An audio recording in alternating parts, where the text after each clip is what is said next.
Halo kan, welcome back to my channel seputar lika-liku teknisi ponsel. Oke kan, jadi di video kali ini saya ada sebuah ponsel Xiaomi Redmi Note 7. Ya, untuk kasus kerusakannya dia ini mengalami blank ya panel LCD nya. Ini saya coba tekan tombol on off, namun tidak ada gambar apapun yang muncul ya. Nah, ini saya coba lakukan pengisian daya, layar tetap tidak ada respon, tidak menampilkan gambar, namun ada notifikasi LED berwarna putih di bagian bawah ya. Ya, untuk kasus mengapa Xiaomi Redmi Note 7 ini bisa blank, itu saya tidak dapat menjelaskan karena saya juga tidak mendapatkan cukup informasi dari pemilik ponsel Xiaomi Redmi Note 7 ini. Apakah jatuh atau terkena air juga masih belum jelas ya. Tapi ini panel LCD yang baru, ini sudah saya siapkan ya untuk mengganti dari panel LCD yang lama. Oke ya, jadi untuk video kali ini akan saya berikan tutorial tentang cara ganti LCD dan layar sentuh dari Xiaomi Redmi Note 7. Sebagai langkah awal kita bisa membongkar terlebih dahulu ponsel Xiaomi Redmi Note 7 nya. Nah, kita lepas dulu back casing atau casing belakang dari Xiaomi Redmi Note 7 ya, menggunakan bantuan alat seperti mika lentur atau plastik lentur seperti yang ada di video. Dan tentunya untuk mempermudah mengangkat casing bagian belakang itu kita perlu bantuan blower ya. Nah, mohon maaf untuk proses membuka casing bagian belakangnya saya skip karena untuk menghemat durasi ya. Untuk cara membongkar atau membuka casing bagian belakang bisa disimak di video-video lainnya yang saya cantumkan cara membuka bagian casing belakang ya. Nah, setelah kita buka casing bagian belakang itu terdapat beberapa baut yang cukup banyak ya yang mengunci casing bagian mesin ya. Maksud saya casing penutup mesin ya. Jadi ini ada casing penutup mesin yang dikunci oleh beberapa baut, itu lepas dulu satu persatu hingga semuanya sudah terlepas bautnya, hingga kita bisa mengangkat casing bagian penutup mesinnya ya. Ya, oke ya. Ini saat kita mengangkat itu hati-hati ya, karena masih terdapat flexible fingerprint yang terhubung antara back casing dan bagian PCB mesin atau mainboardnya. Ya, pelan-pelan saja, jangan sampai kita menyobek bagian flexible fingerprintnya. Ya, ini ya, ini adalah casing penutup mesin. Nah, jika casing penutup mesin sudah berhasil kita angkat, itu kita lepas konektor yang terhubung ya dari fingerprint, dari flexible fingerprint dan mesinnya ya. Nah, itu tadi barusan juga saya lepas flexible LCD nya. Untuk melepas bagian panel LCD dan layar sentuh dari Xiaomi Redmi Note 7 itu kita butuh juga untuk melepas modul buzzer di bagian bawah ya. Nah, modul buzzer ini juga dikunci oleh beberapa baut.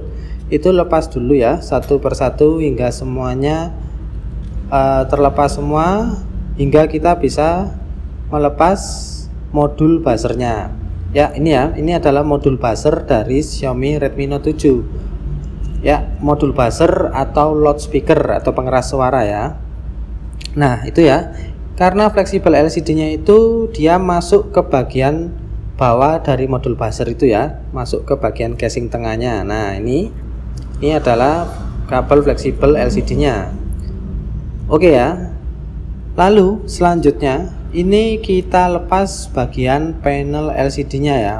Nah, untuk melepas bagian panel LCD nya agar lebih mudah kita bisa menggunakan bantuan blower atau solder uap ya. Ini saya pindah dulu ke meja bagian solder uap ya. Nah, ini setelah saya di meja bagian solder uap, lalu tembak ya, ini tembak dengan solder uap. Saya menggunakan solder uap merek Quick 857D Ini saya di setelan panasnya atau heatnya itu di kisaran 190 derajat hingga 200 derajat. Untuk kekuatan anginnya ini saya di kekuatan sekitar 1 hingga 1,5 ya. Nah, setelah cukup kita tembak dengan blower, itu kita bisa menggunakan bantuan alat opening tool ya kan. Itu pelan-pelan saja dengan opening tool berbahan metal bisa, ataupun berbahan plastik juga bisa ya.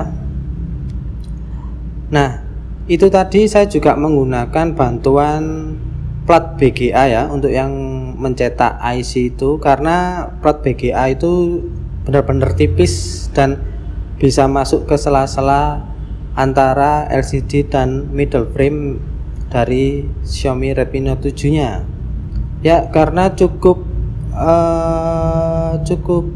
kuat sekali lem bawaan dari pabriknya ini ya. Oke, pelan-pelan saja dan ulangi seperti itu tadi ya. Jadi tembak panas blower, lalu kita bantu dengan boleh alat mika seperti sekarang ini, ataupun juga alat opening tool berbahan metal juga boleh. Yang penting itu jangan sampai merusak framenya. Nah, ini saya lepas dulu ya. Itu tadi ada temper glassnya. Sepertinya temper glassnya itu mengganggu penyebaran panas dari solder uapnya ya. Oke, ini saya coba bantu dengan ini ya, bukan opening tool, ini plat BGA ya. Nah, ini akhirnya mau masuk sedikit ya. Kalau sudah bisa masuk sedikit seperti ini, selanjutnya lebih mudah ya, karena sudah ada celah untuk kita ya seset ya, ini namanya kita seset, itu sudah bisa ya. Nah, ini lanjut ya, ini saya menggunakan opening tool yang berbahan metal berbentuk segitiga ya. Oke, pokoknya pelan-pelan aja kita seset ya, kita seset dari sisi ke sisi hingga lemnya itu bisa terpisah ya dari antara LCD dan panel framenya. Nah, ini sudah terpisah ya, bagian bawah dan sampingnya sudah terpisah, tinggal bagian atasnya ini ya. Saya tembak blower lagi agar lemnya ini melunak ya, karena memang cukup kuat juga lemnya, karena ya wajar karena lemnya ini masih dan tergolong masih handphone baru ya. Nah, ini ya, ini baru ketahuan ya kalau ternyata handphone ini terkena air ya. Ini ya bisa kita lihat ya, itu ada bercak-bercak air ya. Nah, ini pemiliknya ini tidak bilang ya kalau memang ponselnya kena air ya. Jadi bisa ketahuan setelah kita bongkar ya. Jadi ya kemungkinan panel LCD dan layar sentuh yang lama itu ya memang kerusakannya karena terkena air ya. Jadi blanknya itu terkena air. Oke, ini saya kembali ke meja yang pertama.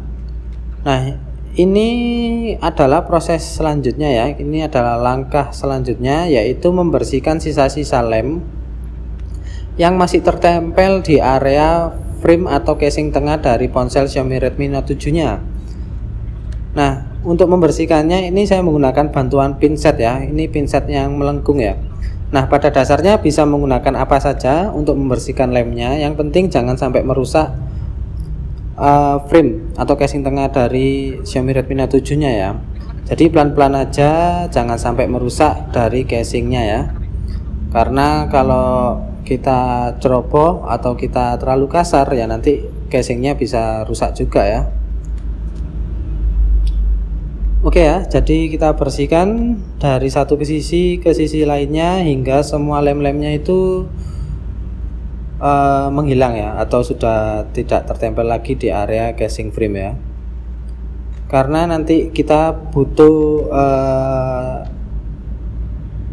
area frame ini, penyangga LCD-nya ini kita butuh yang rata ya. Jadi kita butuh area yang rata untuk menempelkan LCD-nya ya. Oke, ini saya siapkan untuk panel LCD yang baru ya. Itu sudah ada lem bawaan di fleksibelnya, itu lepas dulu pelindung lemnya, lalu tempelkan ya, tempelkan fleksibelnya ke bagian LCD-nya ya, bagian belakang LCD-nya ya. Ditempelkan yang rapi. Lalu kita lepas juga ya, itu stiker-stiker yang nggak penting ya. Nah ini stiker segel, ini sudah nggak penting juga karena panel LCD dan layar sentuh yang baru ini sudah saya tes sebelumnya dan berfungsi dengan baik ya. Nah itu tadi sudah saya lepas ya untuk segelnya. Lalu kita tambahkan lem. Ini saya menggunakan lem T7000 yang berwarna hitam ya. Untuk lem bisa menggunakan lem T7000 yang berwarna hitam maupun lem B7000 yang berwarna bening ya. Disesuaikan saja dengan kebutuhan yang diinginkan ya. Kalau saya ini memang menggunakan T7000 ya untuk di video ini. Nah pasang atau tambahkan lem ke sekeliling area frame atau casing tengah ya. Lalu ini sebelum kita pasang panel LCD nya ya, ini ada baiknya kita lindungi area fleksibel yang terdapat komponen-komponen seperti kapasitor, resistor, dan IC di kabel fleksibel LCD nya ya, untuk menghindari konslet ya atau hubungan arus pendek. Itu lebih baik kita tambahkan double tape, bukan double tape, maksud saya isolatif anti bakar ya. Nah lalu itu presisikan LCD ke bagian framenya ya, jangan ditekan terlalu keras, rapikan dengan apa ya, dengan lembut ya, menekan-nekan dengan lembut agar dia itu presisi ke bagian badan atau casing tengah dari Xiaomi Redmi Note 7 nya.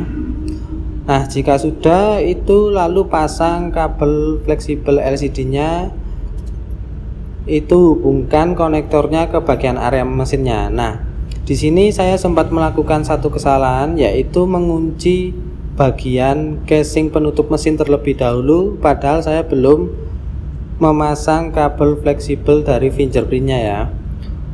Nah ini saya lanjut untuk pasang modul buzzer atau loudspeakernya terlebih dahulu ya. Lalu nanti saya lepas lagi bagian casing yang atas untuk memasang bagian fleksibel fingerprintnya ya.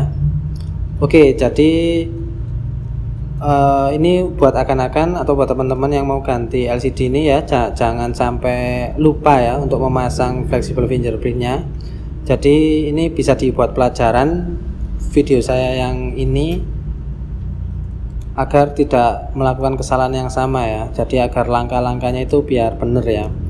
Jadi video tutorial itu adalah patokan ya, patokan langkah-langkah agar kita tidak salah dalam merangkai maupun membongkar. Jadi biar langkah-langkahnya itu step-stepnya itu biar lebih cepat, itulah gunanya video tutorial. Namun video tutorial itu juga bukan patokan 100% Anda berhasil untuk mengganti part ini bukan ya. Jadi video tutorial itu adalah langkah-langkah agar Anda itu tidak terjadi kesalahan dalam merangkai maupun melepasnya ya. Jadi bisa dibikin patokan, tapi bukan patokan 100% berhasil ya. Berhasil atau tidak itu tergantung masing-masing ya, dan juga pengalaman maupun jam terbang itu juga menentukan. Oke ya, ini tadi fleksibel fingerprintnya sudah saya pasang konektornya ke bagian mesinnya. Nah ini lanjut ya, setelah saya tutup casing penutup mesinnya lalu saya baut, ini saya lanjut untuk menambahkan lem B7000 ya. Untuk casing bagian belakang saya lebih suka untuk menggunakan lem B7000 yang berwarna bening ya. Kalau B7000 itu ya, ini lalu kita presisikan ya casing bagian belakang dari Xiaomi Redmi Note 7 nya ya. Ini jangan kaget ya, kenapa touchscreen-nya tidak bisa disentuh. Karena saya saat memasang saya tidak melepas konektor baterainya ya, itulah kesalahan saya dan ini juga jangan ditiru ya. Mau mengganti apapun wajib untuk melepas konektor baterai ya. Oke, ini saya lakukan force restart ya untuk mengetes layar sentuhnya ya. Jadi itulah kalau kita melakukan pemasangan LCD ataupun layar sentuh tapi posisi ponsel masih menyala, takutnya nanti ada yang tidak fungsi ya saat kita coba pengetesan. Tapi sebetulnya bukan tidak fungsi, karena dia dalam keadaan nyala lalu dipasang, akhirnya dia suplai arus listriknya itu belum masuk ya. Nah, jadi perlu dilakukan restart lalu tes lagi, itu biasanya bisa ya. Itu pokoknya diingat-ingat aja, untuk mengganti apapun LCD ataupun mengganti speaker ataupun wajib untuk kita melepas konektor baterai terlebih dahulu ya. Dan itu juga membantu agar tidak terjadinya hubungan arus pendek ya kalau kita melepas konektor baterainya terlebih dahulu ya. Ini untungnya saya juga untungnya tidak terjadi apa-apa ya saat kita lakukan pemasangan LCD dan layar sentuh dari Xiaomi Redmi Note 7 ini, padahal saya belum melepas konektor baterainya. Nah, ini juga layar sentuh juga masih respon seperti biasa ya. Kalau untuk penggantian LCD dan layar sentuh saya selalu melakukan double check ya, atau pengecekan kembali sebelum saya berikan kepada pemilik dari ponsel Xiaomi Redmi Note 7 nya. Nah, ini saya cek di bagian hardware test Xiaomi untuk mengecek layar sentuhnya ya. Ya, ini ya, apakah dia normal atau tidak. Nih ya, ini masih saya cek. Itu tadi nggak sengaja tersentuh kembali terus ya. Tapi ini sudah saya nyatakan tested karena LCD-nya ya. Ya, ini ya, bisa lancar ya. Tadi cuman karena ya terburu-buru aja ngeceknya, jadi dia kembali terus ke awal ya. Ya, ini ya, ini diagonalnya. Udah lah ya, pokoknya seperti itu. Ini sudah saya nyatakan oke juga kok LCD-nya. Nah, ini ya, saya cek ikonnya seperti ini. Oke ya, jadi sampai di sini dulu video kali ini. Sampai jumpa di video-video berikutnya, tentunya dalam kasus-kasus yang berbeda dan lebih menarik. Terima kasih dan salam MBA.